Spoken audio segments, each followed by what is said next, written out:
Assalamualaikum warahmatullahi wabarakatuh. Alhamdulillah hamdan katsiran tayyiban mubarakan fihi kama yuhibbu rabbuna wa yarda. Asyhadu an la ilaha illallah wahdahu la syarika lah wa asyhadu anna Muhammadan abduhu wa rasuluhu la nabiyya ba'dah. Allahumma salli wa sallim ala nabiyyina Muhammad sallallahu alaihi wasallam. Alhamdulillah, Allah Subhanahu wa taala senantiasa memberikan kita nikmat kesehatan, meringankan langkah kaki kita menuntut ilmu. Semoga kemudahan yang Allah berikan kepada kita kelak akan mempermudah langkah kita menuju surga di hari kiamat. Ikhwatal iman rahimakumullah. Ana baru ingat pernah ngisi di sini ya. Ya Bu ya, baru sekali ya. Baru ini 2 kali ya.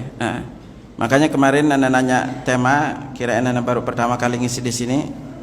Ya makanya Anda kasih tema agar rutinitas mulai ibadah. Kayaknya dulu pernah dikupas ya. Ya Bu ya. Makanya kali ini kita kasih tema adalah bertetangga dengan Nabi di sorga ya. Ada yang kepingin bertetangga dengan Nabi di sorga? Oke. Jadi berbicara masalah Nabi itu, maka banyak sisi yang bisa kita lakukan. Kita bisa bertetangga dengan Nabi di sorga. Kita juga bisa setiap hari didoakan oleh Nabi Sallallahu Alaihi Wasallam. Bahkan kita kelak bisa termasuk di antara orang yang mendapatkan syafaat dari beliau Sallallahu Alaihi Wasallam. Dan bahkan kita bisa juga termasuk di antara orang-orang yang senantiasa atau bisa menjadi orang dilaknat oleh Nabi Sallallahu Alaihi Wasallam. Nah makanya kali ini kita akan singgung bertetangga dulu ya. Semoga Allah nanti mempermudah kita singgung orang-orang yang didoakan Nabi Sallallahu Alaihi Wasallam, dan juga kita perlu berhati-hati orang-orang yang dilaknat oleh Nabi Sallallahu Alaihi Wasallam. Nah ikhwatal iman rahimakumullah, bertetangga dengan Nabi atau berdekatan kelak kedudukannya dengan Nabi Sallallahu Alaihi Wasallam di sorga adalah sebuah keutamaan yang hanya diberikan oleh orang-orang tertentu yang melakukan ibadah yang beliau syariatkan Sallallahu Alaihi Wasallam.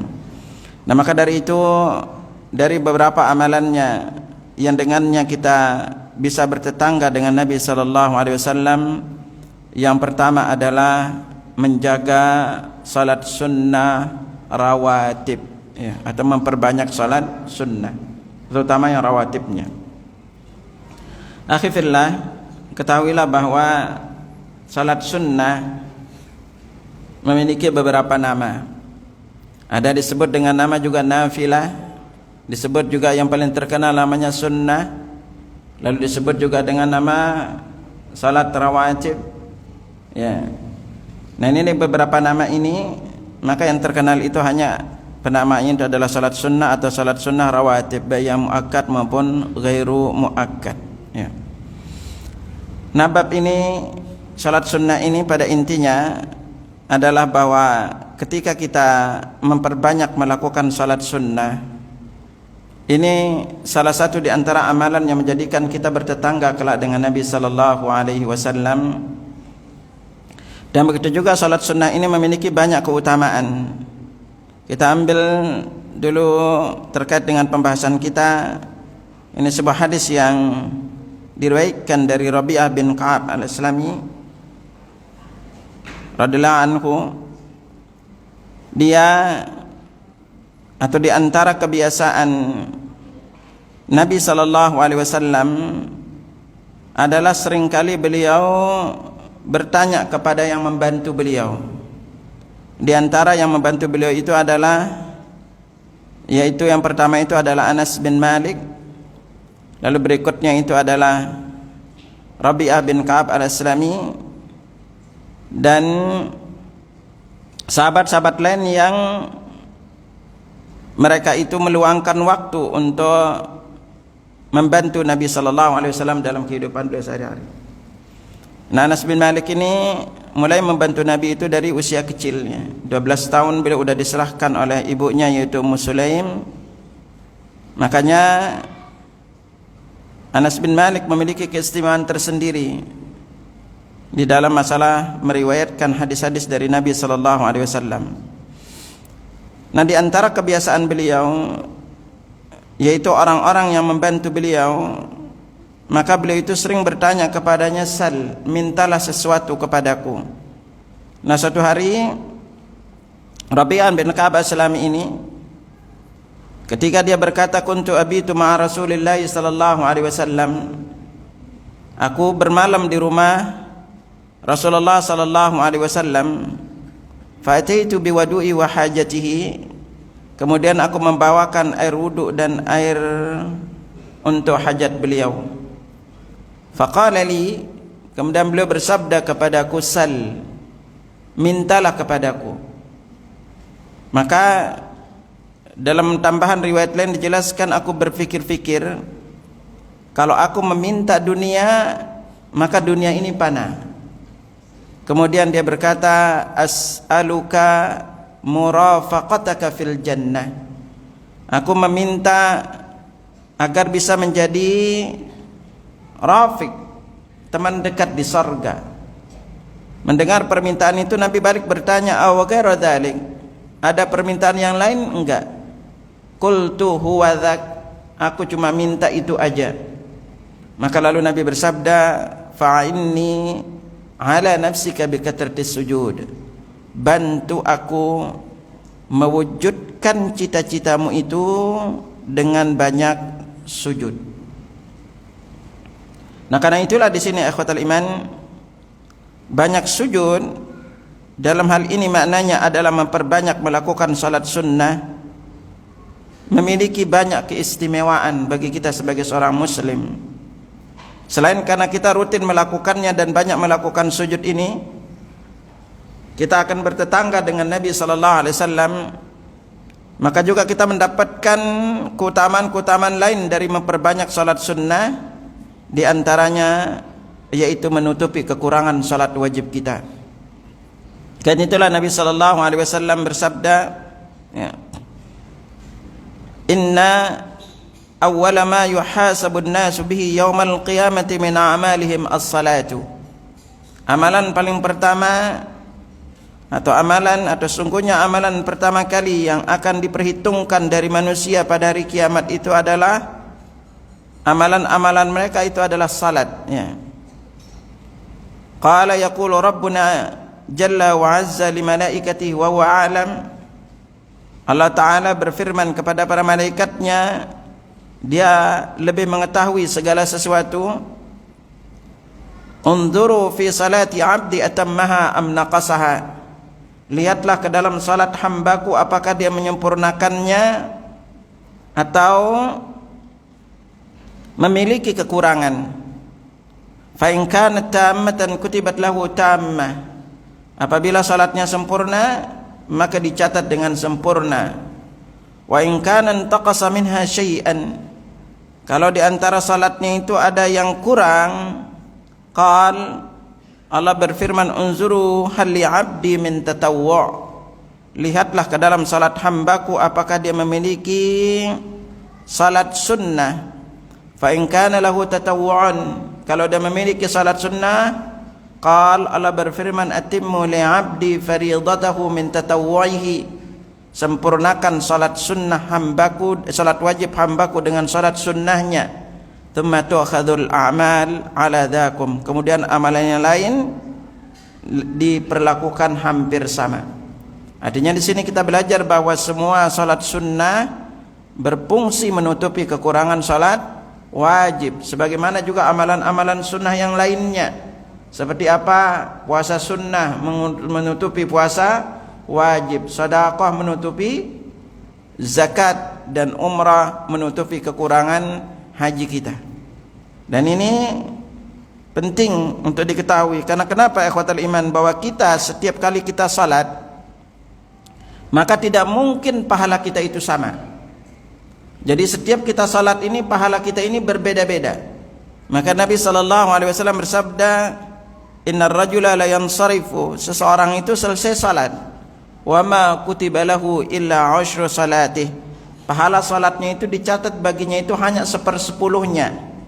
tusuha, tumnuha, subuha, sudusuha, khumsuha, rubuha, tulutuha, nisfuha. Jadi mulai dari 1/9, 1/8, 1/7, 1/6, 1/5, 1/4, 1/3 sampai dengan setengahnya. Jadi makanya walaupun kita sama-sama salat, maka pahala salat kita ini satu dengan lain itu berbeda-beda. Tidak mungkin sama, banyak faktor yang menyebabkan pahala salat kita itu berbeda pahala. Contoh aja salat jamaah. Saya di Masjid As-Salam itu setiap Jumat kedua itu mengupas tema 20 langkah melipat gandakan pahala salat jamaah. Jadi ada tahapan-tahapan yang harus kita lakukan kalau kita ingin pahala salat kita itu berlipat ganda. Bahkan sebenarnya ada 17 cara atau langkah yang kita lakukan jika kita ingin benar-benar pahala salat kita itu atau ibadah kita itu dilipat gandakan. Makanya Profesor Dr. Ibrahim Ar-Ruhaili beliau menulis sebuah kitab kecil yang berjudul Tajridul Ittiba' fi Asbab Tafadhulil A'mal. Itu penyebab-penyebab sebuah amal itu dilipat gandakan ya pahalanya. Nah, ini pentingnya bagi setiap muslim untuk tahu ini. Makanya dengan mengetahui penyebab-penyebab ini menjadikan kita itu lebih bisa menempatkan kapan harus beramal. Jadi kita lebih tahu kapan amal itu lebih tinggi nilai ibadahnya dibandingkan ketika kita melakukan amalan yang sama di waktu yang sama dengan pola yang sama. Makanya disinilah pentingnya untuk kita berilmu sebelum beramal. Nah, ini salah satunya di antara salat sunnah ini. Apa yang menyebabkan salat kita ini pahalanya berbeda? Pertama, yang paling penting itu adalah masalah ilmu. Apakah kita pernah belajar sifat salat Nabi? Karena Nabi SAW bersabda, "Sallu kama ra'aitumuni usalli." Salatlah kalian sebagaimana kalian melihat aku salat. Lalu apakah kita pernah dibenarkan bacaan-bacaannya? Ya, karena kita ketika membaca Al-Quran pun pahala kita itu berbeda satu dengan lainnya. Karena Nabi SAW bersabda, "Alladzina yaqra'una al-Qur'an wa huwa mahir ma'as safaratil kiramil barara." Orang yang membaca Al-Quran dan dia mahir, dia belajar tahsinnya, tahu artinya, pernah membaca tafsirnya, maka orang-orang yang pernah atau memperbagus bacaannya ini, dia akan bersama para malaikat yang mulia. Walladzina yaqra'una al-Qur'an wa yatata'ata fihi wa 'alaihi syakkun falahu ajran. Sementara orang yang membaca Al-Quran yang terbata-bata membacanya, dia menemukan susah payah ngerasa membacanya, maka dia mendapatkan 2 pahala.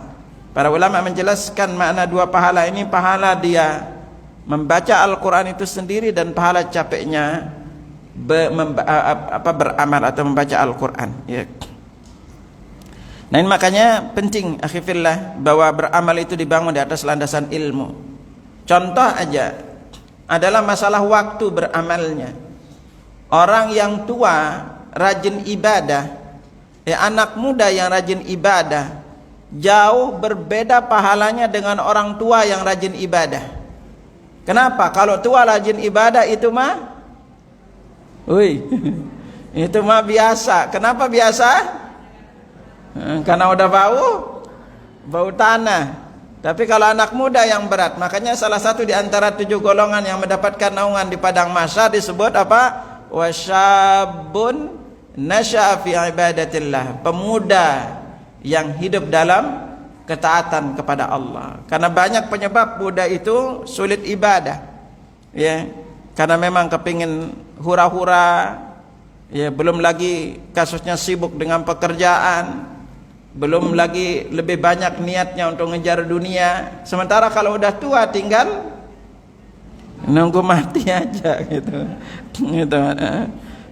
Nah, ini menjadikan pilihan kita akhirnya. Jadi makanya ibadah itu semakin paham kita, apalagi kalau antum udah dicek bacaan salat.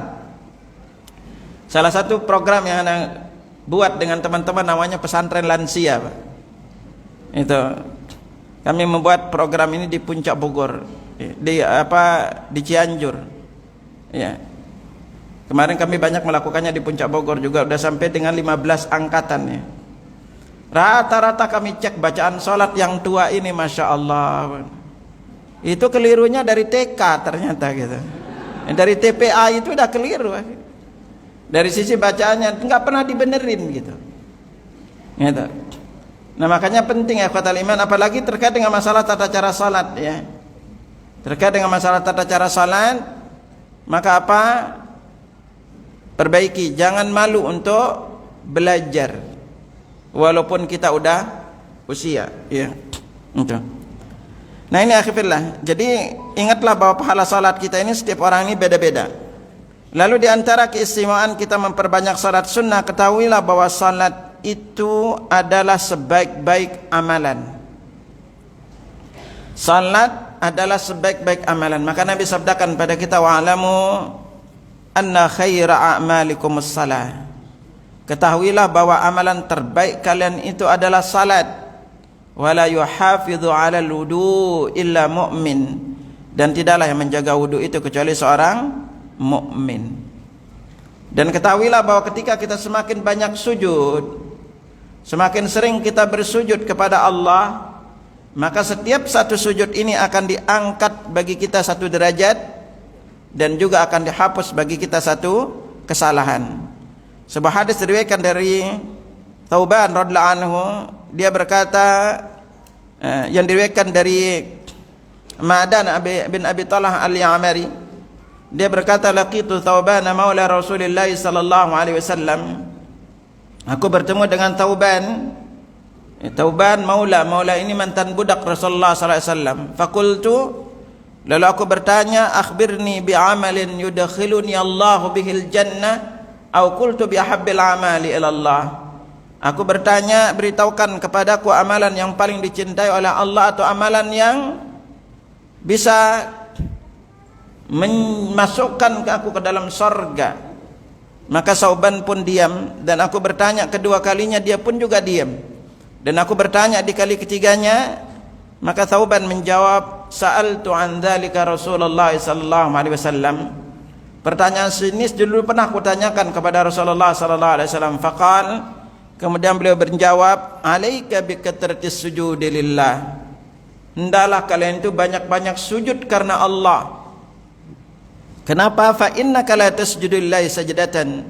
Tidaklah kamu sujud itu dengan satu sujud, illa rafa'akallahu biha darajah, melainkan dengan satu sujud itu Allah akan angkat derajatmu, wa khatta 'anka biha khati'ah, dengan satu sujud itu Allah akan hapus kesalahanmu. Nah ini keistimewaan kalau kita banyak sujud. Bahkan keistimewaan besar kita sujud ini juga akhirnya, bahwa semakin kita sering sujud, nanti akan menjadikan wajah kita ini semakin terang benderang di hari kiamat. Maka Nabi SAW pernah bersabda, ma min ummati min ahadin illa wa ana arifu yaumal qiyamah. Tidak ada seorang umatku pun melainkan aku pasti kenal dia kelak di hari kiamat. Lalu ada sahabat bertanya, qalu wa kaifa ta'rifum ya Rasulullah fi kathratil khalaiq? Bagaimana mungkin engkau kenal mereka wahai Rasulullah di tengah begitu banyaknya makhluk yang dikumpulkan dari sejak Nabi Adam sampai akhir zaman? Lalu Nabi bersabda, ara'aita law dakhalta sabratan fiha khailun duhmun buhmun wa fiha farasun agharru muhajjalun ama kunta ta'rifu minha? Apa pendapatmu jika kamu masuk ke sekumpulan kuda hitam pekat? Di situ terdapat kuda berbelang putih pada wajah dan kakinya. Bukankah kalian bisa membedakan di antara kuda tersebut? Qala bala. Sahabat menjawab, tentu.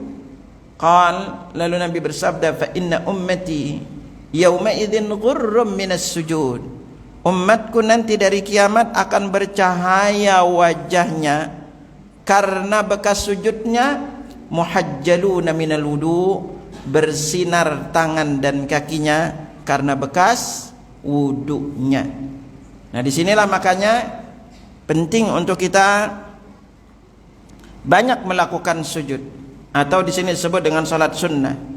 Dan secara khusus sujud itu disebut berasal kata masjid, memiliki keistimewaan karena dia sebagai tempat sujud. Nah Masjid juga tempat kita rukuk, tapi tidak disebut dengan marka, tempat rukuk, tapi disebut dengan nama masjid. Ini keistimewaan sujud ini. Karena di waktu sujud juga adalah beberapa keistimewaan lain di waktu sujud. Di waktu sujud kita berada pada posisi paling dekat dengan Allah. Maka Nabi sabdakan kepada kita, aqrabu ma yakunul 'abdu min rabbih wa huwa sajidun. Sedekat-dekat seorang hamba dengan Rabbnya itu adalah ketika dia sujud. Lalu apa perintah berikutnya? Faktirud du'a fihi, perbanyaklah berdoa di waktu sujud ini. Dalam hadis lain juga Nabi sabdakan, wa ammas sujud fajtahidu fid du'a. Adapun di waktu sujud, maka bersungguh-sungguhlah kalian di dalam berdoa. Faqaminun ayyustajabu lakum, doa kalian itu lebih pantas untuk diijabah. Nah, ini keistimewaannya. Jadi akhwatul iman rahimakumullah, perbanyaklah untuk kita bersujud, yaitu dengan memperbanyak untuk salat sunnah ya. Nah, ini yang pertama ya. Lalu di antara amalan kedua yang dengannya kita bisa bertetangga dengan Nabi sallallahu alaihi wasallam, yaitu dengan memperbanyak membaca salawat kepada beliau sallallahu alaihi wasallam. Terutama secara khusus itu adalah hari Jumatnya. Maka Nabi sallallahu alaihi wasallam bersabda, yang diriwayatkan oleh Imam Baihaqi dalam Sunan Kubra dan hadis ini hasan li ghairi, aktiru alayya minas salati fi kulli yaumi jum'ah, perbanyaklah salawat kepadaku pada setiap Jumat. Fa inna salata ummati tu'radu alayya fi kulli yaumi jum'ah, karena salawat umatku akan diperlihatkan padaku setiap hari Jumat. Faman kana aktaruhum alayya salatan kana aqrabahum minni manzilatan, barang siapa yang banyak berselawat kepadaku, dialah yang paling dekat denganku pada hari kiamat kelak. Jadi akhirnya berbicara di bab salawat, sungguh ini adalah ibadah yang memiliki begitu banyak keutamaan yang sampai kepada kita riwayatnya dari Rasulullah sallallahu alaihi wasallam, sampai-sampai dikhususkan untuk kita memperbanyaknya pada hari yang paling mulia, yaitu hari Jumat. Nabi sallallahu alaihi wasallam bersabda, khairu yaumin tala'at fihi syamsu yaumul jum'ah, sebaik-baik hari terbitnya matahari itu adalah hari Jumat. Dalam hadis lain Nabi berkatakan, inna yaumal jum'ati sayyidul ayyam, hari Jumat ini adalah penghulunya hari ya. Nah, karena kita diperintahkan memperbanyak membaca salawat, maka ada beberapa keutamaan lain yang kita dapatkan juga keutamaan salawat. Dalam hadis lain diriwayatkan dari Abu Hurairah, Nabi sallallahu alaihi wasallam bersabda, man shalla alayya wahidatan sallallahu alaihi asyara, barang siapa yang berselawat kepadaku sekali, maka Allah berselawat kepadanya sebanyak 10 kali. Hadis ini diriwayatkan oleh Imam Muslim. Dalam hadis lain juga penyebab kita mendapatkan syafaat Nabi apabila kita memintakan wasilah untuk Nabi sallallahu alaihi wasallam. Nabi sabdakan, man shalla alayya aw sa'ala liyal wasilah, barang siapa yang membaca salawat untukku atau memintakan untukku wasilah, haqqat alaihi syafaati yaumal qiyamah, maka dia berhak untuk mendapatkan syafaatku kelak di hari kiamat. Nah, adapun ketika Allah Subhanahu wa taala memerintahkan kita salawat ini, Allah dan para malaikatnya berselawat, ini makhluk yang di langit, dan untuk mengimbangi yang di langit itu pun Allah perintahkan kepada yang di bumi untuk berselawat juga. Makanya Allah Subhanahu wa taala berfirman, innallaha wa malaikatahu yusalluna 'alan nabi, sesungguhnya Allah dan para malaikatnya berselawat kepada Nabi. Lalu Allah perintahkan juga kepada orang-orang mukmin, ya ayyuhalladzina amanu sallu 'alaihi wa sallimu taslima, wahai orang-orang yang beriman, berselawat, ucapkan selawat dan taslim kepadanya. Makanya ada apa makna selawat kepada Nabi? Ya, Salatullah, salawat Allah, maknanya tanahu alaihi indal malaika, yaitu pujiannya kepada beliau sallallahu alaihi wasallam di hadapan para malaikatnya, semua diriwayatkan oleh Abu Aliyah, yang diriwayatkan oleh Imam At-Tirmidzi. Nah, membaca salawat ini ikhwatal iman, banyak keutamaan-keutamaan lain juga yang sampai kepada kita riwayatnya, dan juga waktu-waktu kita diperintahkan untuk membaca salawat ini juga banyak. Salah satunya adalah waktu kita diperintahkan untuk membacanya adalah selain hari Jumat, yaitu sebelum kita berdoa. Jadi kalau kita berdoa lalu kita tidak membaca salawat kepada Nabi, maka doa kita itu tertolak. Ya, ada seorang sahabat yang pernah berdoa, kemudian dia tidak membaca salawat, maka Nabi bersabda kepadanya, ajilah hadza, laki-laki ini tergesa-gesa, orang ini tergesa-gesa. Tamada'ahu wa qala lahu aw li ghairi. Kemudian beliau memanggilnya dan bersabda kepadanya dan kepada yang lainnya, idza shalla ahadukum, jika salah seorang di antara kalian berdoa, falyabda bi tahmidillahi wat tana'i alaihi, maka hendaklah ia memulai dengan pujian dan sanjungan kepada Allah. Thumma yusalli 'alan nabi sallallahu alaihi wasallam, kemudian dia berselawat kepada Nabi sallallahu alaihi wasallam. Thumma liyad'u ba'du bima syaa, kemudian adalah meminta apapun yang ia inginkan. Bahkan dalam riwayat lain dikatakan ad-du'a mahjubun hatta yusalli da'i 'alan nabi sallallahu alaihi wasallam. Doa seorang itu terhalang untuk diijabah sampai dia membaca salawat kepada Nabi sallallahu alaihi wasallam. Nah, ini pentingnya. Dan salah satu pelajaran besar yang kita dapatkan juga adalah bahwa para sahabat itu tidak pernah merangkai dan membuat selawat-selawat sendiri. Makanya Nabi sallallahu alaihi wasallam pernah ditanya, sebagaimana dalam riwayat Ka'ab bin Ujrah. Ka'ab bin Ujrah berkata, ya Rasulullah, inna na'lamu kaifa nusallim alaik.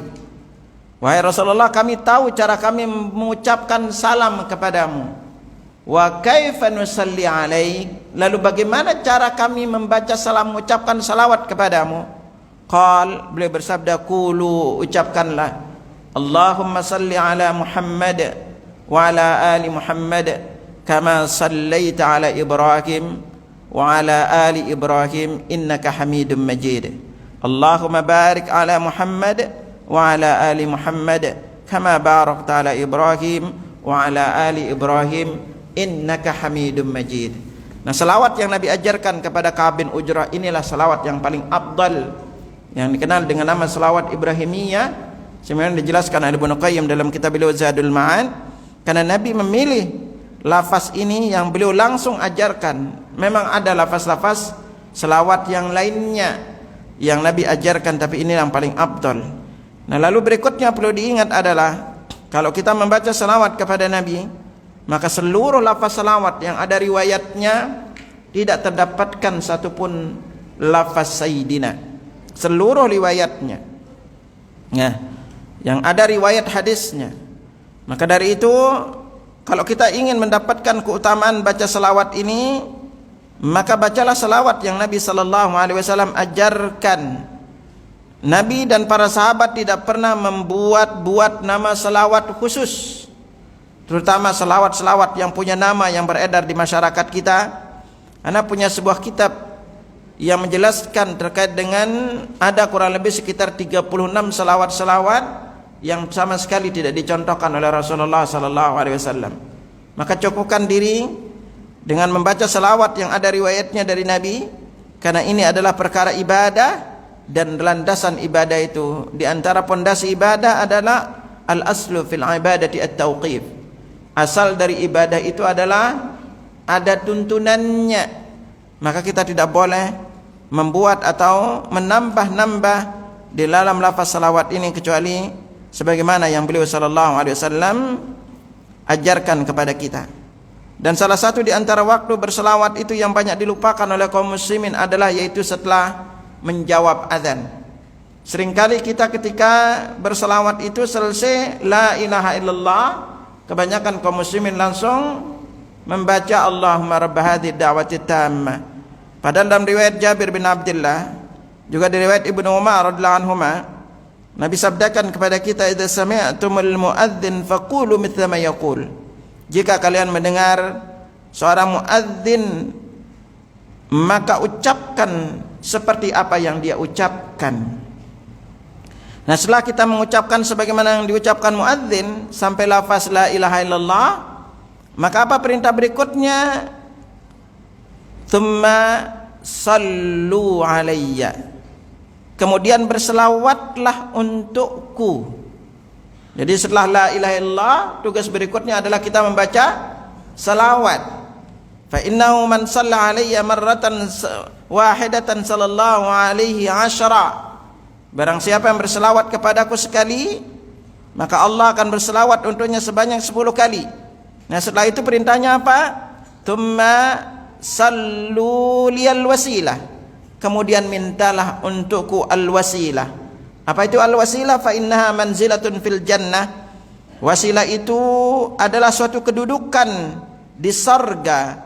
La tambagi illa li'abdin min ibadillah. Yang tidak pantas diberikan kecuali kepada seorang hamba di antara hamba-hamba Allah. Wa arju an akuna anahu. Dan aku berharap wasilah itu adalah untukku. Faman sa'ala liyal wasilah halat alaihi syafa'ah. Barang siapa memintakan untukku al-wasilah, maka dia berhak untuk mendapatkan syafaatku. Jadi di sini sunnahnya kita selesai menjawab adzan, maka berikutnya adalah membaca salawat kepada Nabi. Lalu berikutnya baru kita membaca doa Allahumma rabb hadhihi ad-da'wati tammah was salatil qa'imah آتِ محمدا الوسيلة والفضيلة وابعثه مقاما محمودا الذي وعدته. Sampai kalimat wa'adta ini yang diriwayatkan oleh Imam Al-Bukhari dan At-Tirmidzi. Adapun tambahan innaka la tukhliful mi'ad, itu yang banyak juga dipakai. Para ulama hadis menjelaskan tambahan ini termasuk tambahan yang syadz.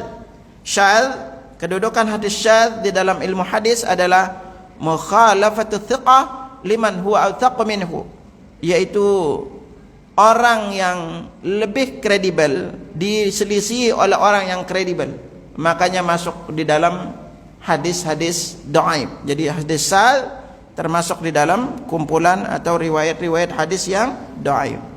Nah, ini akhirnya. Jadi dengan kita banyak berselawat kepada Nabi sallallahu alaihi wasallam, maka sungguh kita memiliki kedudukan yang mulia.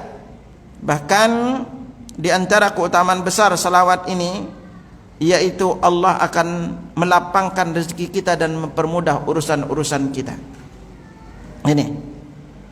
Nah, lalu di antara amalan berikutnya yang dengannya kita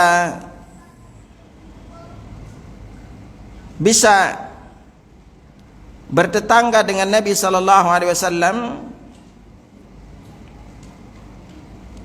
yaitu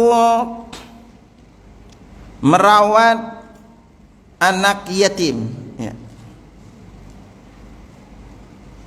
atau menyantuni anak yatim.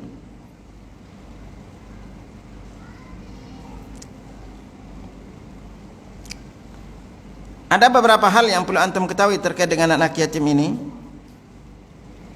Yang pertama itu perlu diingat bahwa anak yatim itu tidak masuk dalam asnaf zakatul mal. Jadi anak yatim itu tidak masuk dalam yang berhak diberi zakat mal.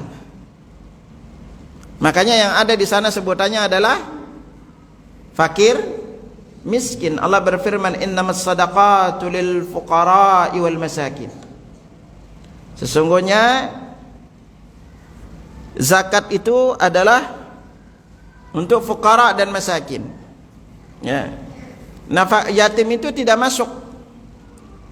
Nah, kecuali kalau dia masuk dalam kategori fakir miskin. Sekarang bapaknya meninggal, bapaknya kaya raya, ibunya berarti janda kaya, gitu kan. Berarti dia nggak dapat, ya, dia nggak dapat, kecuali kalau dia masuk dalam kategori fakir miskin, maka dia dapat. Ya. Nah berikutnya dikatakan yatim itu hanya sampai dia balik, ya, sampai dia balik. Nah merawat anak yatim memiliki banyak keistimewaan, akhifillah, dan juga menyia-nyiakan anak yatim, apalagi hartanya, maka ancamannya juga keras, ya.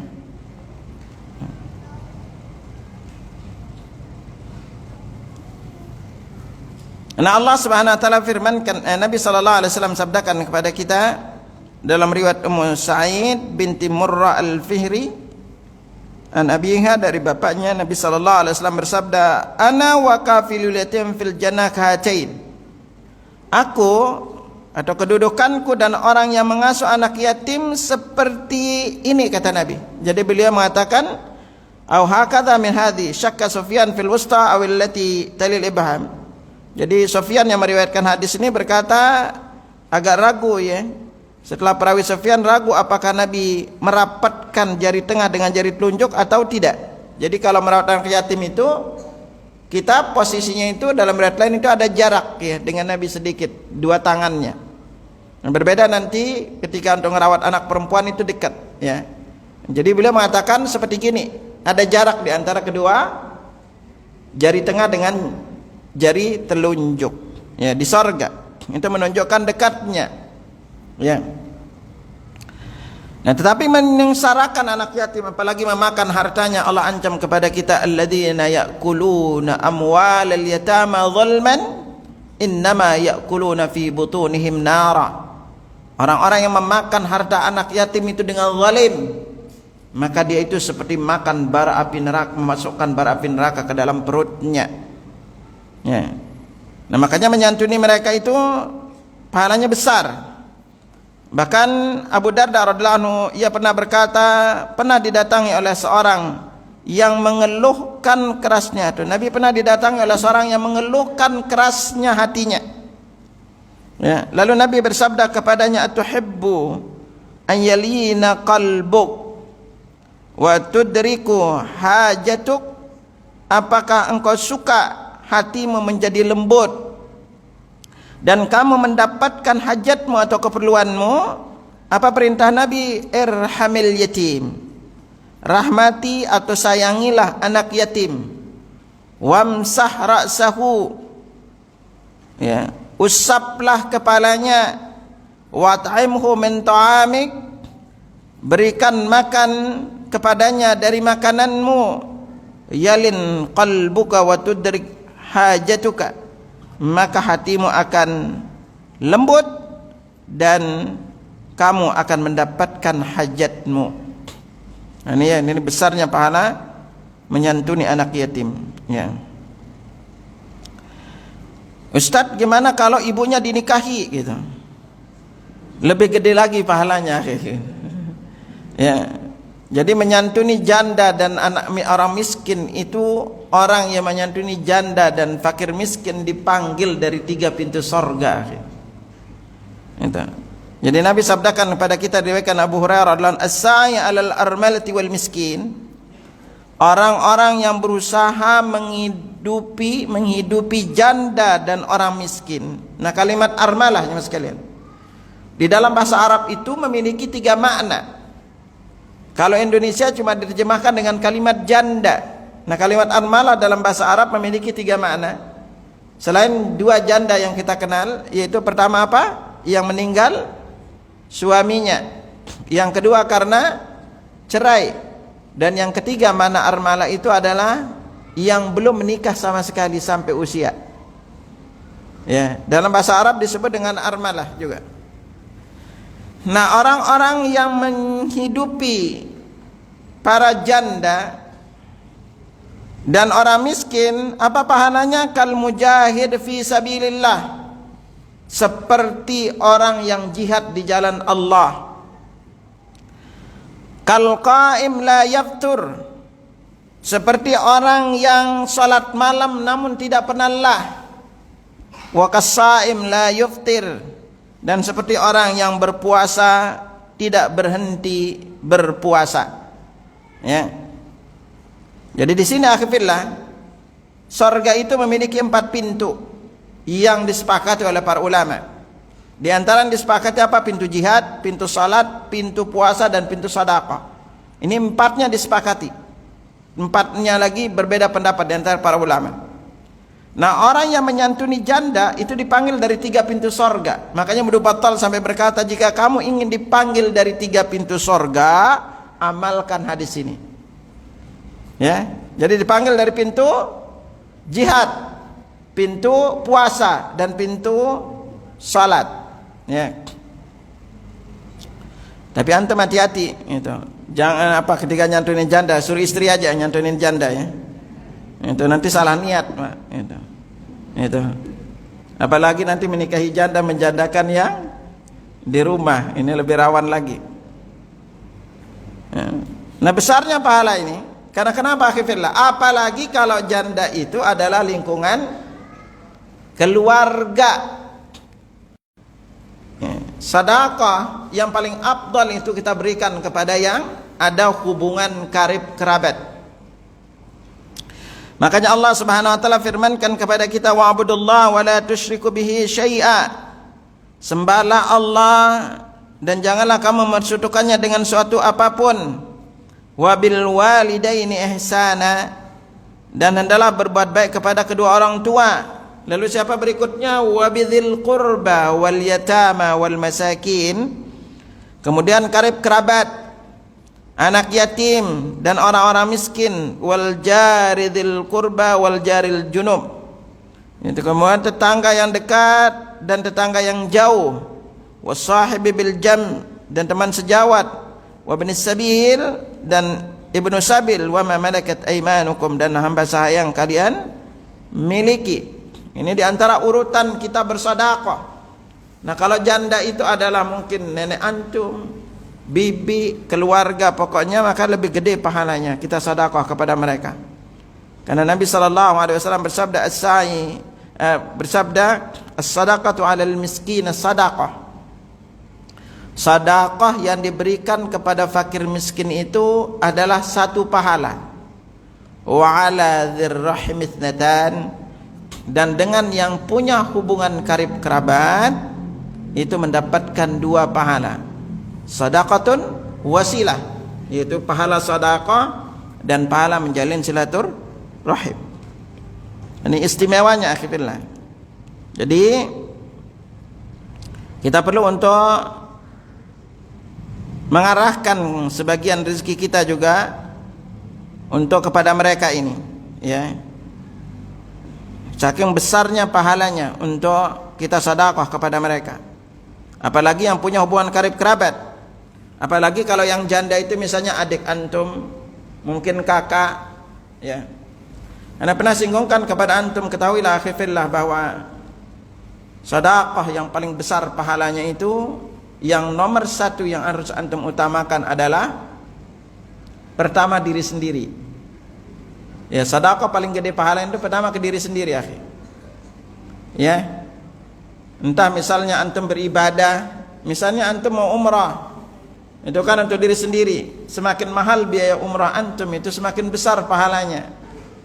Makanya kalau umrah jangan suka pilih yang murah-murah, akhi, gitu. Itu maunya yang murah gitu. Semakin antum untuk diri sendiri, karena itu ibadah untuk diri antum sendiri, akhi. Itu pahalanya besar. Ya. Lalu yang kedua yang paling besar pahalanya itu adalah ke istri, akhi. Jadi sedekah itu paling besar pahalanya itu adalah ke istri. Makanya antum jangan pernah pelit ke istri. Kalau antum pelit ke istri, hidup antum pasti susah, akhi. Makanya ibu-ibu perhatiin, kalau suami hidupnya susah itu biasanya pelit sama istrinya. Iya. Karena Nabi sudah tegaskan kepada kita besarnya pahala sedekah ke istri ini. Nabi sabdakan, riwayatkan Abu Hurairah radhiyallahu anhu, Muslim, dinarun anfaqtahu fi sabilillah. 1 dinar yang kamu infakkan di jalan Allah. Wa dinarun anfaqtahu fi raqabah. Satu dinar yang kamu infakkan membebaskan seorang budak. Wa dinarun tasaddaqta bihi ala miskin. Satu dinar yang sedekahkan untuk orang miskin. Wa dinarun anfaqtahu ala ahlik. Satu dinar yang kamu infakkan, berikan untuk keluargamu. Kata Nabi, a'damha ajran, maka pahalanya yang lebih besar alladzi anfaqtahu ala ahlik, yang kamu berikan untuk keluargamu atau istrimu. Jadi kalau ke istri itu hukumnya adalah wajib. Kalau ke orang tua bukan wajib. Maka salah satu yang menjadi pembeda pahala ibadah itu adalah antara wajib dan sunnah. Jadi ke istri antum itu hukumnya wajib, ke orang tua itu bukan wajib. Kecuali kalau orang tua kita tidak mampu karena udah pensiun atau karena sakit, maka para ulama sepakat bahwa anak itu wajib menafkahi orang tuanya. Tapi kalau orang tua kita mampu, maka ke istrilah yang wajib. Jadi di sini kita belajar apa? Apa yang antum berikan ke istri itu besar, begitu besar pahalanya. Makanya jangan pernah pelit ke istri, akhi fillah. Itu. Kalau antum ingin hidup antum itu mapan, udah sering-sering kasih uang belanja ke istri. Banyak-banyak ngasih uang belanja ke istri, ya.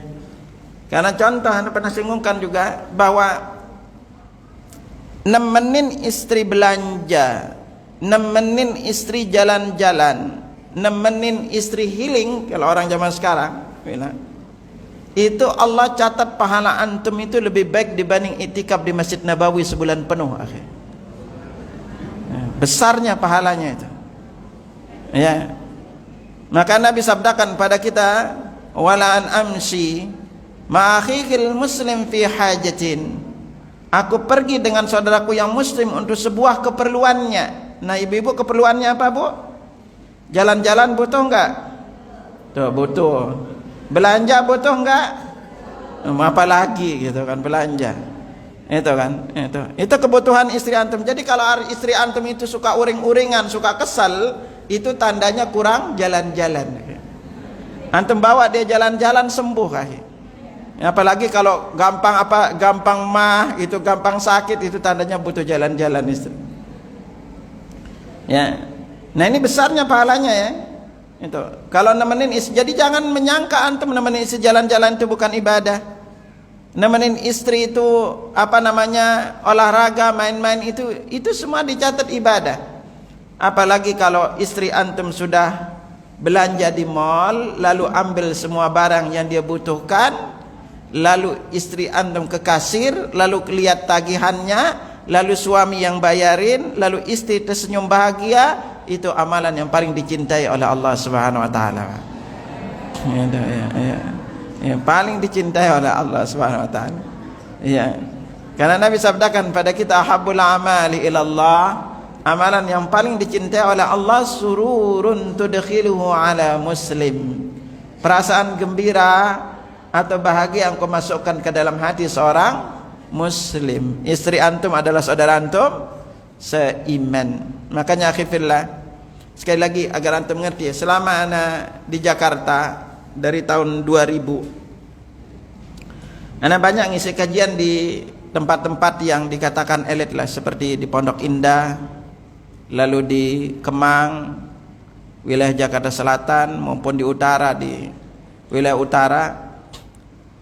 Yang selalu anda dapetin apa? Jamaah-jamaah yang istrinya itu atau suaminya hidupnya mapan, ya, itu selalu anda dapetin suaminya itu baiknya masya Allah sama istrinya, luar biasa baiknya, sayang sama istrinya, selalu anda ketemu karakteristik yang gitu.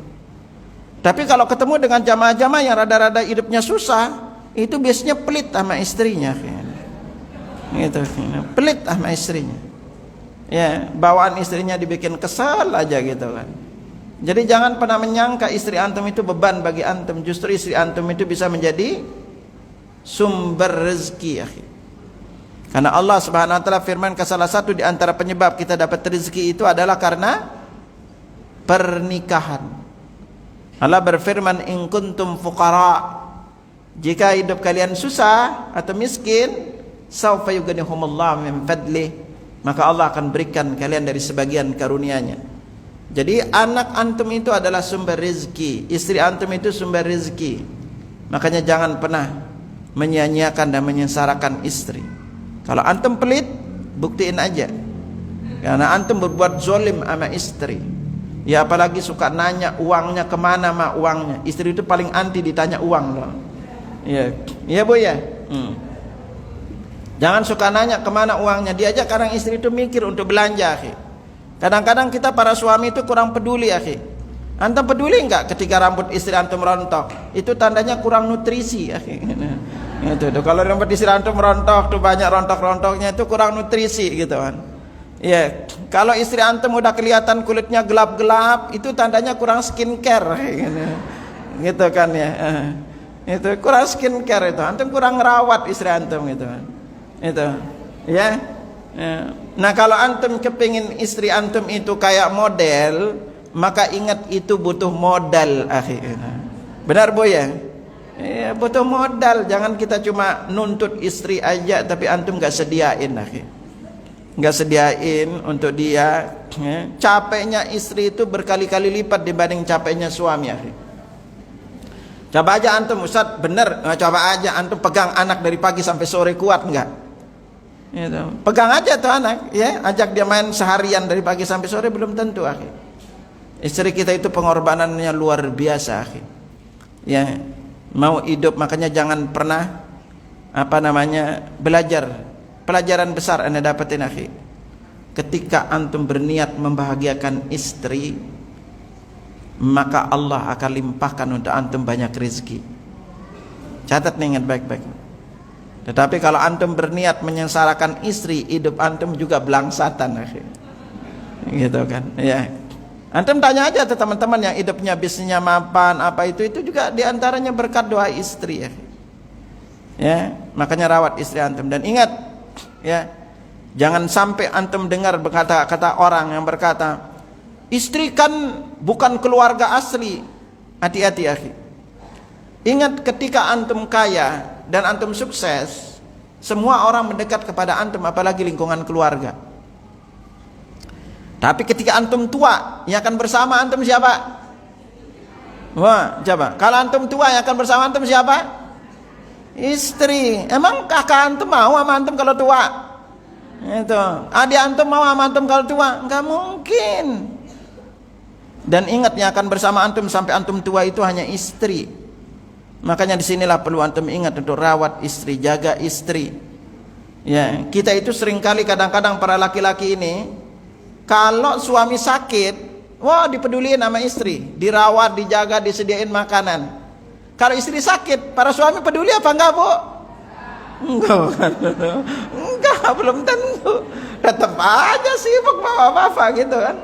Ya, tetap aja sibuk. Istri pengen dipijitin, bapak-bapaknya cuek. Apalagi sekarang lebih sering. Coba antum nih bapak-bapak, ibu-ibu, bapak-bapaknya lebih sering ngurus HP apa ngurus istri?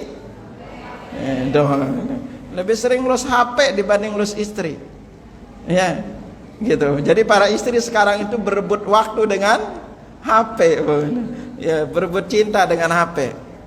Nah, maka di sini akhirnya berkeluarga bagi seorang muslim adalah ibadah paling lama. Ya, ibadah antum paling lama berkeluarga itu. Ya, jangan menyangka berkeluarga itu adalah sebuah beban. Ya. Itu kalau antum hitung-hitung gaji yang harus antum berikan ke istri itu, masya Allah nggak cukup dengan gaji antum. Ya, istri itu udah dia yang masak, dia yang ngerawat anak, dia yang nyuci. Ya, makanya itu yang menyebabkan istri itu lebih cepat tampak tua. Kenapa? Karena istri kecapean. Semua dia yang nanganin gitu kan. Makanya capek. Gitu. Ya. Nah ini akhirnya. Lalu amalan berikutnya yang menjadikan kita bertetangga dengan Nabi sallallahu alaihi wasallam adalah merawat anak perempuan, ya. Jadi akhirnya anak perempuan itu di dalam Islam memiliki banyak keutamaan, ya, yang dijelaskan lewat sunnah Nabi sallallahu alaihi wasallam. Ya. Di antaranya terkait dengan tema ini, Nabi bersabda, "Man 'ala jariyataini hatta tablugha." Siapa saja yang menanggung nafkah dua anak perempuan sampai balik, jaa yaumal qiyamati ana wa huwa wa damma aswabihu. Aku nanti dengan dia, kata Nabi. Lalu beliau kayak giniin tangannya, merapatkan kedua tangannya, menggabungkan dua jari-jarinya. Jadi dia nanti denganku kayak gini di surga, dekatnya. Ya. Ya, ini apa syaratnya? Itu dua anak perempuan, aki. Ustaz, gimana kalau satu? Enggak cukup. Ya, antum harus bilang satu lagi. Ya, ibu-ibu ingatin suami ya, buat satu lagi anak perempuan. Ini keistimewaannya kalau dua. Gimana kalau lebih dari dua? Luar biasa lagi. Nah, Nabi katakan, mani betul ya min hadhil banati bi syai'. Siapa yang diuji dengan kelahiran anak-anak perempuan, kunna lahu sitra minan nar, maka dia akan menjadi benteng baginya dari api neraka. Dalam riwayat lain ini adalah 3 ya. Dalam riwayat lain, man kana lahu thalathu banatin fasabara alaihinna. Siapa yang memiliki 3 orang anak perempuan, fasabara alaihinna, lalu dia bersabar, wa ta'amahunna, memberinya makan, wa saqahunna wa kasahunna min jidatihi, dia beli makan, minum, pakaian dari hasil jerih payahnya, kunna lahu hijaban minan nar yaumal qiyamah, maka semuanya akan menjadi tameng dari api neraka nanti di hari kiamat. Ya. Itu kalau punya 3 anak perempuan. Tapi kalau 2 bertetangga dengan Nabi, kalau 1 enggak cukup, harus nambah 1 lagi, Pak. Ya, minimal 2. Ya, jadi antum bersyukurlah kalau punya banyak anak ya. Ini keistimewaan memiliki anak perempuan. Kenapa? Karena anak perempuan memang dari sisi perawatannya lebih berat. Ya, yang penting antum bersabar memiliki anak perempuan ini, jaga anaknya. Ini keistimewaan besar yang Allah Subhanahu wa taala berikan kepada kita sebagai seorang muslim. Ya. Di sini pentingnya untuk kita bersabar di dalam segala macam bentuk ujian di dalam merawat anak perempuan. Kenapa sampai Allah berikan hak ini? Karena orang-orang sebelum Islam atau masyarakat sebelum Islam sungguh terkait dengan perempuan ini begitu mereka merendahkannya. Makanya Allah Subhanahu wa taala sampai kabarkan kepada kita terkait dengan tingkah laku perilaku yang dilakukan orang-orang sebelum Islam terkait dengan anak perempuan. Allah berfirman, wa idza busyira bil untha, dan apabila seseorang dari mereka diberi kabar, kata busyira ini adalah kabar baik ya, dengan kelahiran anak perempuan, nah yang harusnya mereka bahagia, tapi Allah katakan dhalla wajhuhu muswaddan fa huwa kadhim wa huwa kadhim, maka hitam atau merah padamlah mukanya dan dia sangat marah ya, karena kelahiran anak perempuan ini. Lalu Allah lanjutkan ayatnya, ayumsikuhu ala hunin am yadussuhu fit turab, apakah dia akan tetap hidup dengan anak ini, merawat anak ini dan dia menanggung rasa malu karena kelahiran anak perempuan ini, am yadussuhu fit turab, atau ditimbun aja di tanah ya, itu mereka lakukan. Jadi kalau lahir ini dia malu, Pak.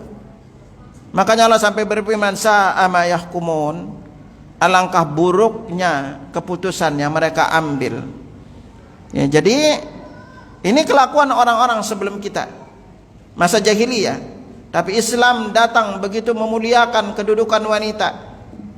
Allah jelaskan kedudukannya itu. Apalagi kalau dia orang tua kita perintah berbakti kepadanya itu 3 kali dibandingkan berbakti kepada kepada bapaknya. Para ulama menjelaskan kenapa sampai 3 kali. Karena Nabi pernah ditanya oleh seorang sahabat, "Ya Rasulullah, man ahaqqun nas bihusni sahabati?" Siapakah orang yang paling layak aku pergauli dengan baik? Maka kata Nabi, ummuka, ibumu.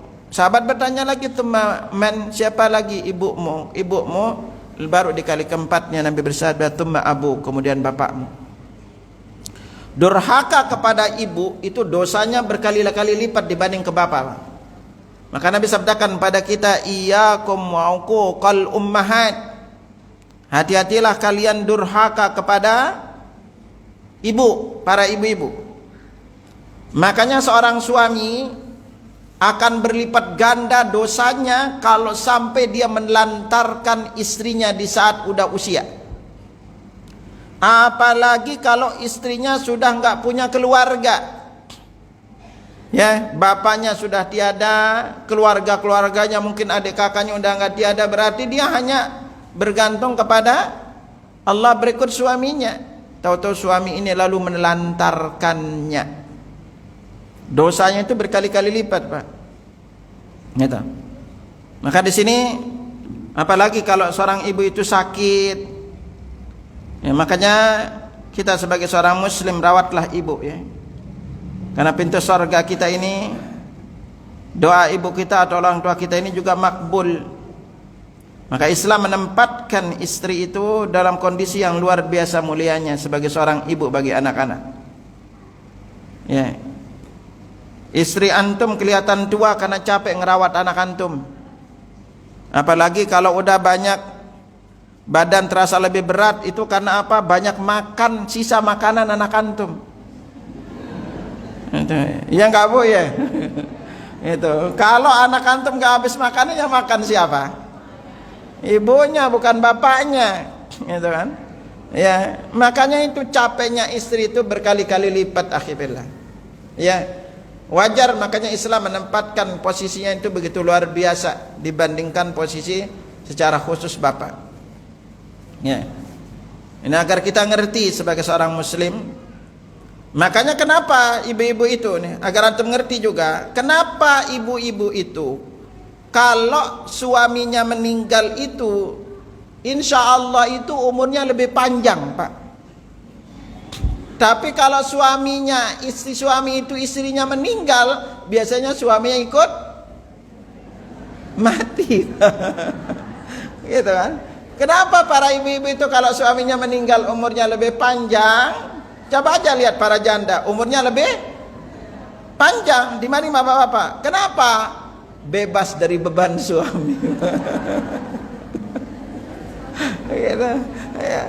Iya, karena ini kita nih bapak-bapak perlu ingat, ya, kalau belajar namanya psikologi laki-laki dan perempuan, bapak ibu penting mengerti, ya, psikologi ini.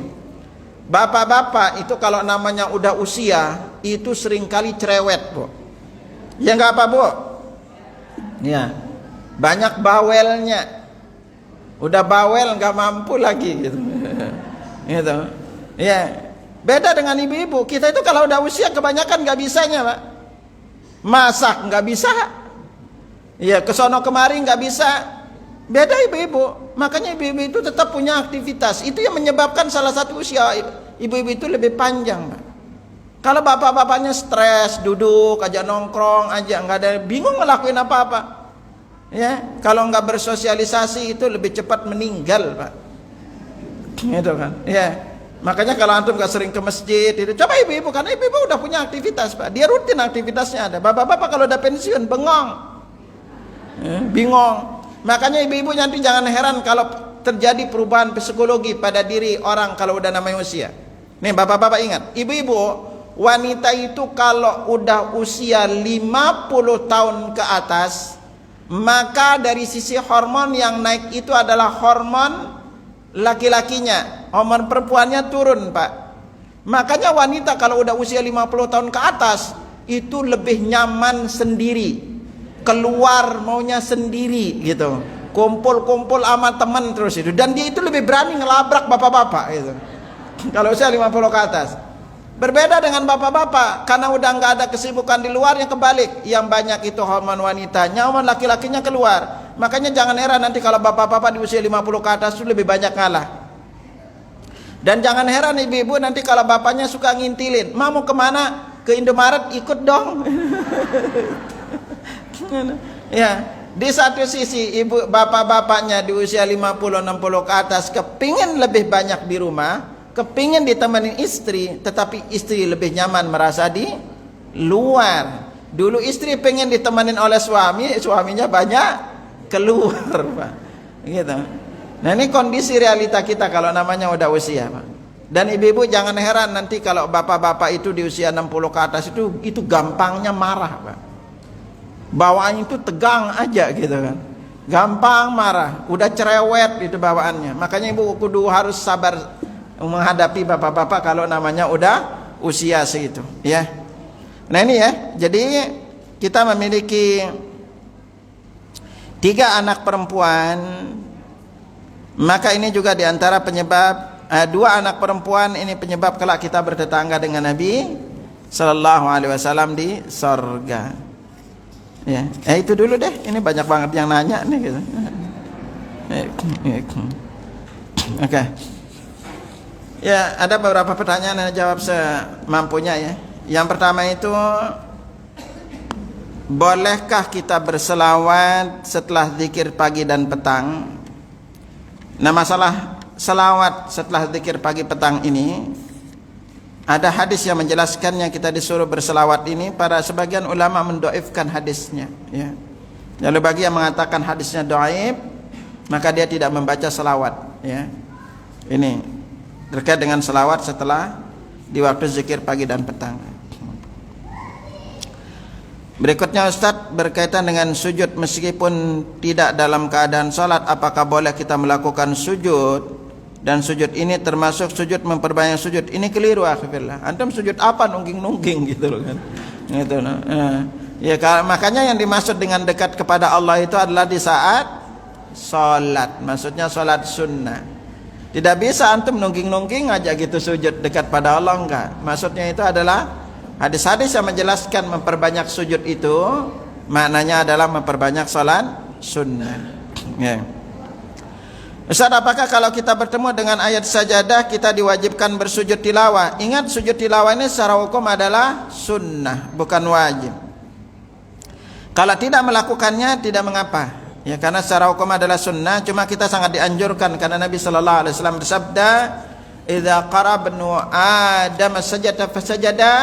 Apabila anak Adam itu membaca ayat sajadah, kemudian dia bersujud, itazala syaitan, ya bagi syaitan itu menyingkir sampai bernangis.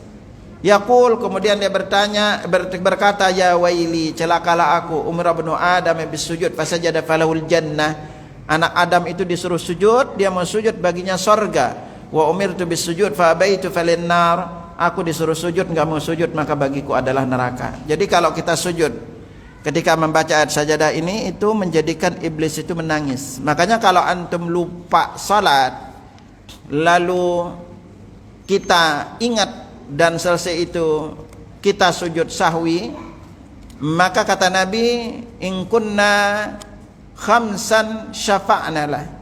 Kalau dia jumlahnya 5, maka dengan sujud itu menjadiin genap oleh Allah. Jadi sujudnya itu kita sebagai bentuk untuk penghinaan terhadap syaitan yang menjadikan kita lupa, ya. Gitu. Ustaz, saya ingin bertanya, benarkah tidak ada riwayat yang memberikan nama selawat khusus seperti Jibril, Nariyah, Asyakirin dan lainnya? Akhifillah, semua nama-nama selawat yang ada itu hadisnya tidak ada sama sekali dari Nabi. Hadis palsunya aja nggak ada. Contoh misalnya selawat Nariyah. Kalau antum lihat penjelasan selawat Nariyah ini, selawat Nariyah ini di Indonesia dinamakan dengan selawat Nariyah. Aslinya selawat ini adalah diproduksi atau dibuat itu di wilayah namanya wilayah Taz yang ada di Maroko. Ya. Jadi dibuatnya di sana nih, wilayah ini, selawat ini. Ya. Yang kalau kita membacanya, Masya Allah, itu begitu banyak keistimewaan katanya. Apalagi kalau dibaca 4.444 kali. Ngitungnya gimana itu gitu. Ya, karena di dalam salawat ini mengandung unsur-unsur syirik akhirnya. Ya. Unsur-unsur syiriknya di mana? Itu di antaranya ada di kalimatnya ya. Yang bunyinya ini kebanyakan pada membaca bunyinya Allahumma salli salatan kamilatan wa sallim salaman tamman ala sayyidina Muhammadin alladhi tanhallu bil uqad wa tanfariju bil qurab wa tuqda bihil hawaid wa tunalu bihir raghaib wa husnul khawatim wa istasqal ghamaim biwajhil karim ala ali wa sahbihi fi kulli lamhatin wa nafasin bi adadi kulli ma'lumin lak. Nah, hadis ini kalau antum lihat dari sisi makna itu, dari sisi riwayatnya pertama, ini yang membuatnya adalah seseorang yang bernama As-Sanusi. Wilayah itu adalah wilayah Maroko, makanya dia terkenal dengan nama tarekat Sanusiyah. Tapi kalau ke Mesir namanya Taz, karena wilayah itu wilayah tempat yang membuat selawat nari ini namanya wilayah itu Kampung Taz di Maroko. Maka ini adalah selawat yang dibuat-buat ya, berdasarkan pengalaman yang membuat ini. Ya, dia kalau yang Anda baca, jadi ada orang Indonesia sekalian. Anda pernah nonton siaran itu, jadi karena dia kuliah di Maroko, lalu dia menelusuri jejak selawat ini. Akhirnya dia nulis buku itu 200 halaman tebalnya untuk neliti selawat ini. Siapa yang pertama membuatnya, kisah sejarahnya di mana dibuatnya selawat ini. Gitu. Nah, makanya karena dia kuliah di sana, akhirnya dia dapetin sejarahnya. Nah, ini adalah selawat buatan-buatan. Makanya kalau selawat ini antum baca di sholat, dalam mazhab Syafi'i, sholat antum gak sah. Karena kenapa? Dalam mazhab Syafi'i, selawat itu hukumnya adalah wajib. Ya, membaca selawat di dalam tasyahud awal maupun tasyahud kedua. Ya, itu. Nah, makanya ini tidak dicontohkan, apalagi tambahan ada selawat-selawat lain seperti selawat Al-Fatih, Al-Munjiyat, Bil Qulub, Wahidiyah. Yang paling terkenal adalah namanya adalah selawat Nariyah. Jadi selawat ini sekali lagi, kalau antum kepingin dapat pahala membacanya, bacalah selawat yang Nabi sallallahu alaihi wasallam ajarkan kepada kita. Ya, seperti yang antum baca di waktu salatnya, ya. Itu. Karena selawat ini kalau antum lihat dari sisi makna, itu banyak mengandung unsur-unsur syirik ya. Salah satunya di kalimat tanhalu bil uqad, dengannya simpul akan terurai. Jadi kayak Nabi yang memberikan orang itu keluar dari berbagai macam masalah hidupnya. Tamfarju bil qurab, kepedihan akan sirna, wa tuqda bil hawaid, kebutuhan akan terpenuhi. Ya. Wa tunalu bir raghaib wa husnul khawatim, keinginan tercapai di akhir kehidupan yang baik. Ini kayak kita meminta bukan lagi kepada Allah Subhanahu wa taala, ya. Wallahu a'lam bissawab.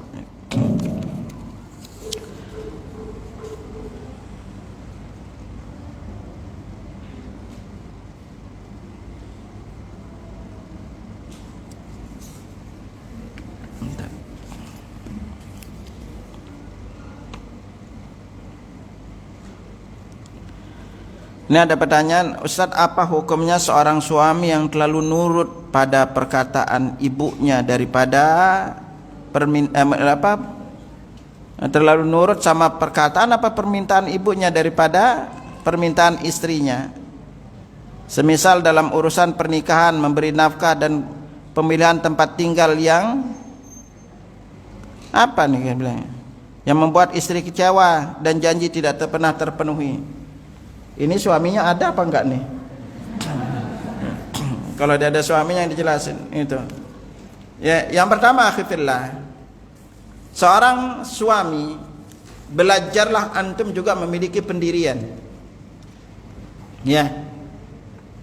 Jangan sampai semuanya disetir sama ibu. Kalau antum seperti ini, bisa jadi ibu nanti pertama nih perlu antum ingat baik-baik, ya, terutama kepada para suami. Istri punya hak dan kewajiban, sebagaimana antum juga punya hak dan kewajiban. Dan kalau istri antum nanti, kalau mertua seperti ini, jangan heran kalau istri antum itu nggak mau tinggal dengan mertua antum. Dan catat baik-baik. Kalau sampai istri antum minta pindah karena sikap ibu antum seperti ini, maka ingat, itu haknya istri. Haknya istri. Ya. Karena maaf, seringkali istri itu merasa tidak nyaman dengan mertua. Karena mertua terlalu ngerecokin. Ya, jangan heran, akhi. Dan itu hak istri antum untuk pindah. Kalau dia nggak kepingin. Nah, sekarang gimana cara yang kepingin? Mertua juga harus baik. Jangan bawaannya kita itu ngeritik terus, Pak. Karena anak-anak sekarang itu, maaf, itu kadang-kadang rada-rada songong, Pak. Berbeda dengan orang-orang dulu. Sementara kadang-kadang, maaf, bapak juga kepingin maksain kehendaknya, mertua terutama, ibu terutama, pingin terlalu terlibat di dalam urusan anaknya. Dan ingat, itu nggak baik, Pak. Pasti ibu dulu nggak kepingin juga direcokin sama mertuanya, kan? Itu biasanya ibu-ibu yang suka ngerecokin anaknya itu dulu karena direcokin sama mertuanya, Pak. Kayak balas dendam gitu. Gitu. Nggak boleh, ya. Dan suami itu juga ada batasan-batasan yang harus. Coba sekarang kalau antum begitu terlalu taat, semua kata ibu antum ikutin, ingat siapa istri yang mau kayak gitu hidupnya. Lebih baik antum hidup sama ibu antum. Dan nggak semua istri itu siap seperti itu. Karena realitanya, ini perlu kita ingat juga nih. Bapak-bapak, ibu-ibu yang merasa memiliki anak laki-laki. Ini juga keluhan para ibu-ibu nih. Kalau ibu itu anaknya cowok, kalau anaknya salah, pasti yang cowoknya yang dibela. Istri itu jarang dibela. Yang repot lagi nih suami lebih kurang juga menjaga istrinya, membela istrinya. Ya bisa jadi, makanya di sini pentingnya ditemukan, akhirnya. Ya. Ibu itu hanya orang tua kita nih, yang udah orang tua terutama, cukup antum itu bapak-bapak hanya jadi penasehat dan melihat perkembangan anak agar dia juga mandiri hidupnya. Jangan dikit-dikit direcokin gini, itu kasihan. Gitu. Nanti kalau istrinya nggak mau hamil, marah lagi, itu nggak punya cucu, gitu kan? Udah punya cucu, dia terus yang rawatnya, gitu loh. Ngambil terus, gitu loh. Nah, artinya apa? Kita harus sekarang itu posisi kerjasama. Nanti kalau istri terlalu stres, Pak, Bu, kasihan anak itu yang bisa lahirnya kurang normal. Istri lagi yang kena salah. Ya, coba belajarlah jadi mertua dicintai oleh mantu. Kita baik, jaga dia. Karena bagaimanapun itu anak yang akan melahirkan cucu-cucu bapak. Coba kalau dia stres, bahaya juga. Ya, makanya di sini juga sebagai suami, kalau suami mampu silakan, tapi lihat juga hak istri. Ya, jangan sampai nanti kita terlalu, apalagi maaf kalau ibu-ibu juga itu kalau tidak diajarkan, ibu itu juga perlu diajarkan kalau berbuat keliru. Cuma tinggal caranya aja kita sebaiknya, ya. Itu agar nanti tidak kecewa. Apalagi kalau suami suka ngingkar janji, ini nggak tahu janjinya apa tuh. Gitu. Nah, memang sebenarnya harus, disinilah pentingnya sama-sama kita belajar agama agar kita ngerti batasan. Itu ibu-ibu, bapak-bapak yang anaknya atau yang udah punya mantu, jangan biasakan diri terlalu dalam terlibat ke urusan anak. Biarkan mereka itu belajar agar mereka itu mandiri. Karena orang tua nggak lama, bisa jadi orang tuanya keburu mati, gitu. Ya, apalagi dari sisi nafkah. Kalau orang tua kita, nah di sini juga istri paham, ya. Kenapa kadang-kadang mertua seperti itu? Ya kebanyakan kadang-kadang mertua itu karena udah kasusnya itu mungkin bapaknya udah usia, lalu kadang-kadang dia juga jarang perhatian dari suami. Seringkali kadang-kadang ikut terlibat seperti ini, terlalu dalam terlibatnya. Enggak bagus, Pak, untuk perkembangan keluarga anak. Cukup kita pantau perkembangan mereka. Kalau mereka meminta nasihat, ya kita nasihatin. Itu jangan sampai nanti kita tidak mendidik mereka, lalu yang terkesan itu adalah masalah hubungan mantu dengan mertua. Akhirnya yang repot nanti kalau anak itu istri nggak mau hamil lagi, repot lagi akhi. Itu. Karena antum ingat itu adalah keturunan, jadi perlu untuk kita rawat. Ya saling tolong menolong lah. Juga biasa aja Bu sebenarnya kalau mertua itu dikasih duit dia diem kok Bu. Banyakkan setoran aja gitu kan ke dia. Gitu. Ya banyak setoran insya Allah. Tapi kalau nggak punya duit ya doain aja lah gitu kan. Gitu. Ya jangan cuma ingetin ya, itu perbaikilah kita sebagai bapak-bapak yang udah punya mantu, berbuat baiklah. Ya. Karena kemarin aja akhifillah itu anak diminta sama salah satu jamaah. Itu karena beliau sering ikut kajian, lalu Ustaz bisa ngisi tausiah enggak di pernikahan anak saya. Akhirnya saya ngisi akhi. Ngisinya di Masjid Darussalam tuh, ya. Itu enggak sampai sebulan. Tahu-tahu anaknya WA, Ustadz, apa hukum mantu atau istri yang pingin keluar dari rumah tidak mau tinggal sama mertua? Nanya balik itu, emang kasusnya gimana? Itu pada baru sebulan lah. Itu, emang kasusnya gimana? Akhirnya baru cerita bahwa mertuanya, bahasanya itu mantu dengan mertua ini agak kurang cocok. Sementara ini ibunya sendirian. Ya, itu. Kakak adiknya lain itu tempat lain. Itu. Ya, Nabi bilang itu hak istri antum untuk pindah. Karena kebanyakan kadang-kadang ibu-ibu terutama nih, itu. Makanya ngingetin ke bapak-bapak, terutama yang udah punya mantu. Seringkali para istri itu kalau ditinggal di rumah mertua, kalau mau belanja itu ibunya suka ngeliatin. Ya nggak boleh ya, dilihatin ini anak nih kerjaannya ngabisin duit anak gua doang gitu. Biarin Pak, ini namanya istri, bisa aja istri kerja kan, dia juga kepingin belanja, ya pingin jajan, capek lo ngurus rumah. Tapi kadang-kadang ibu-ibu tuh ngelihatnya, aduh ini mah mantu ini ngabisin duit anak saya aja gitu kan. Itu nyebabin dia pingin, dan dia itu juga pingin ngurus rumahnya sendiri Pak.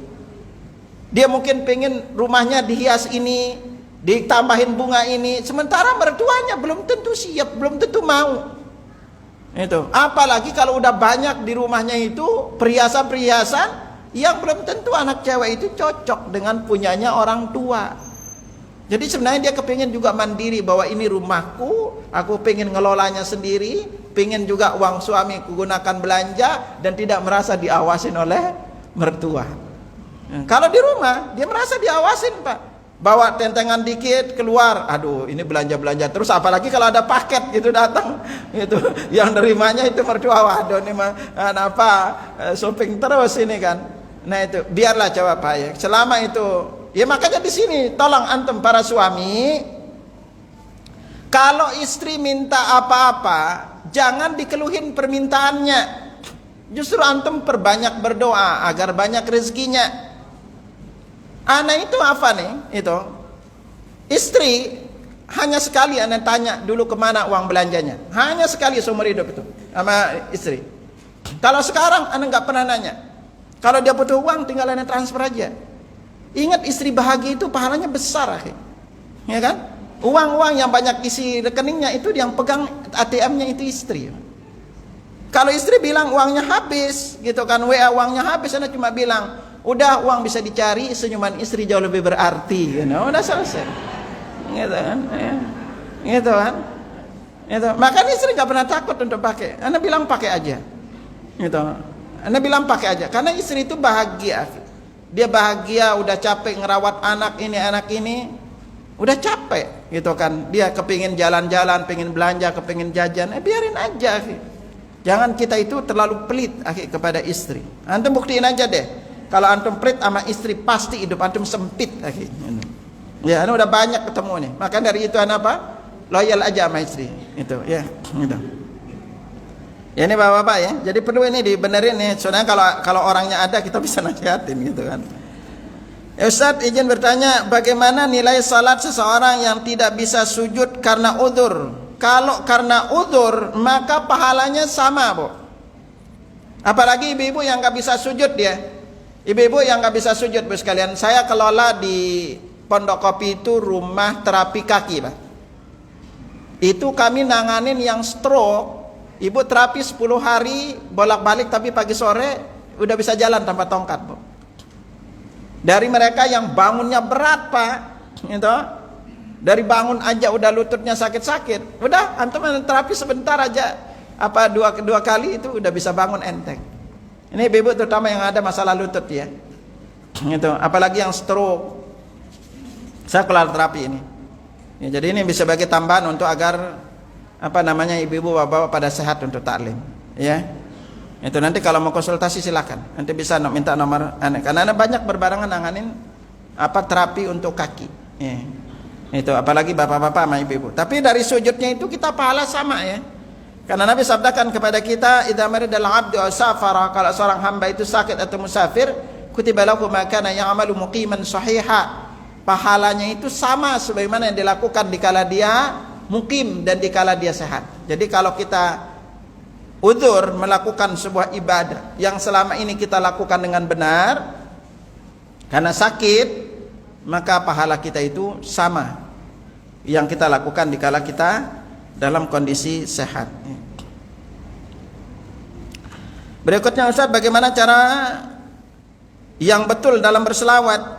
Apakah bersama-sama mengerahkan suara? Kita baca sendiri aja, karena selawat ini bagian dari zikir. Ya, tidak ada contoh dari Nabi untuk kita baca bareng-bareng. Ya, cukup kita baca sendiri aja, sebagaimana kita membaca zikir. La ilaha illallah, subhanallah, walhamdulillah, wa la ilaha illallah, wal akbar. Atau kita membaca selawat, silakan kita baca seperti biasa. Ya, seperti kita berzikir. Ingat selawat ini adalah bagian dari zikir ya. Ya. Ini panjang banget nih. Ustaz izin bertanya, orang tua suami sudah meninggal, akan tetapi pernah berpesan kepada suami kalau saudaranya yang ikut orang tuanya digaji setiap bulan. Sementara saudaranya itu ikut di keluarga adiknya dan bekerja di rumah adiknya, akan tetapi gajinya setiap bulan harus dari suami saya. Padahal kebutuhan keluarga kami masih kekurangan. Sementara adik suami, adiknya suami istri kerja. Suami saya kewajiban transfer ke adiknya dengan alasan buat saudaranya yang bekerja dengan adiknya. Sementara di keluarga saya hanya suami yang bekerja. Ini perlu ditempatkan posisinya ya. Jadi akhirnya perlu antum ingat ya. Kalau adik antum itu sudah punya suami, ini tadi bilangnya ya, adiknya itu yang cewek nih ya. Nggak tahu yang cewek apa cowok nih adiknya. Maka itu kewajiban suaminya. Kalau antum bersedekah, yang wajib pertama itu ke istri. Ya, baru terus ke keluarga yang lainnya. Nah kalau dia merasa kewajiban harus transfer setiap bulan, lalu antum sendiri kurang, ini maka perlu diomongin. Ya jangan sampai nanti antum transfer ke yang bukan kewajiban antum, karena itu wasiat orang tua, tapi antum melantarkan istri sendiri. Makanya tugas antum sebagai suami perlu untuk lebih belajar pola usaha. Ya, karena kalau antum dengan hanya mengandalkan dari yang selama ini didapatin, maka hasilnya gitu-gitu aja. Coba ubah pola, coba belajar. Ya. Agar antum bisa mendapatkan lebih dari rezeki. Tapi kewajiban yang pertama itu adalah ke istri, apalagi istri ngeluh kekurangan. Lalu ditambah ini juga adik antum itu udah ada penghasilan dari ini, maka kalau dia udah ada dari suami ya cukup antum cukupkan ke istri. Ini perlu dibenarkan pemahamannya ini nih, gara-gara wasiat ibunya jadi salah tempat untuk menempatkan, apalagi maaf suami istri dia kerja, ini sementara tidak apa namanya, dia hanya bekerja plus istri juga kekurangan. Ini perlu ditempatin akhi, agar nanti antum tidak salah di dalam mengambil dan mengurangi hak orang lain ya.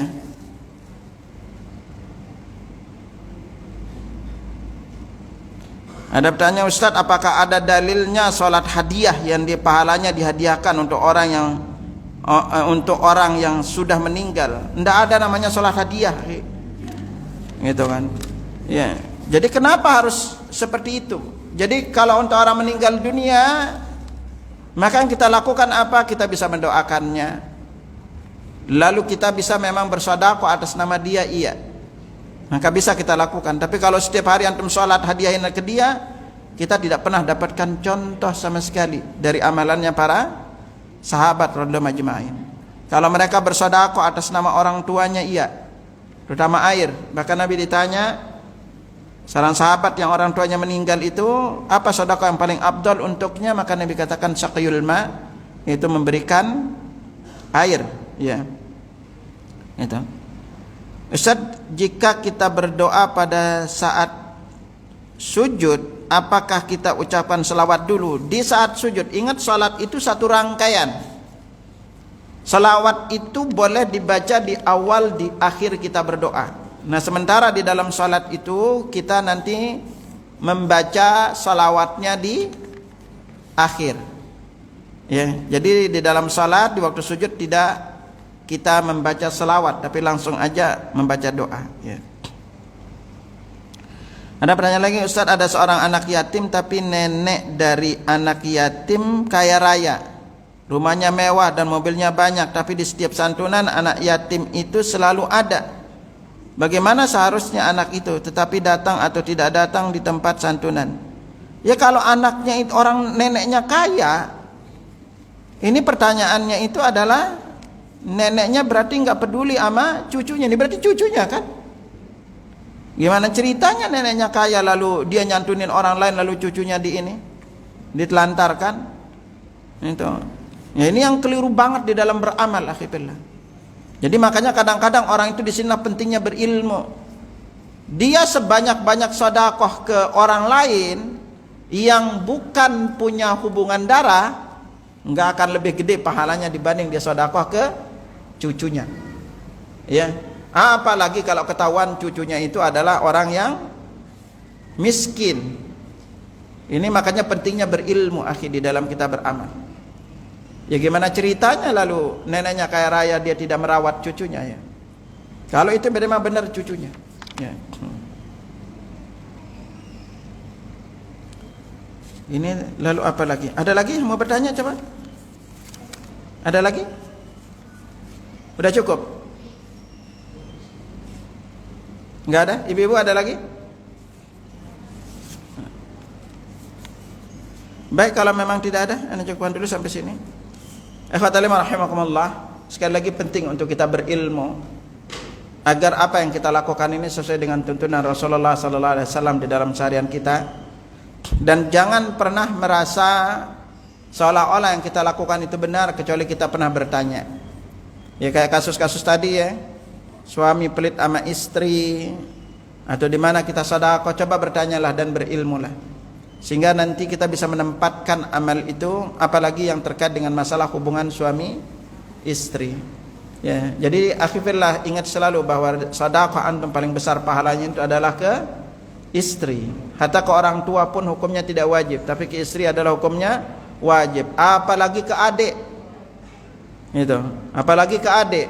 Orang tua aja yang langsung hubungannya itu maka tidak wajib. Kecuali kalau antum secara kelebihan ekonomi cukup untuk diri sendiri, baru kelebihan itu bisa kita arahkan ke keluarga kita.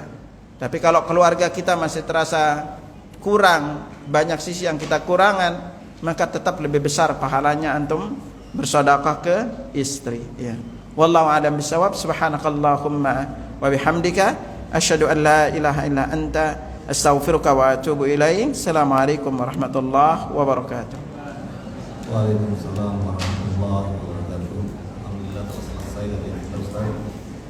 Jazakumullah khairan atas apa yang sudah disampaikan. Untuk info kajian berikutnya insyaallah pada Sabtu tanggal 26 Oktober 2024 jam 9 pagi oleh Ustaz Zikrullah Arsa dengan tema Jalan Golongan Selamat. Insyaallah ini kajian rutin Semoga kita dimudahkan dalam setiap menuntut ilmu syar'i. Amin ya rabbal alamin. Barakallahu fikum. Wassalamualaikum warahmatullahi wabarakatuh.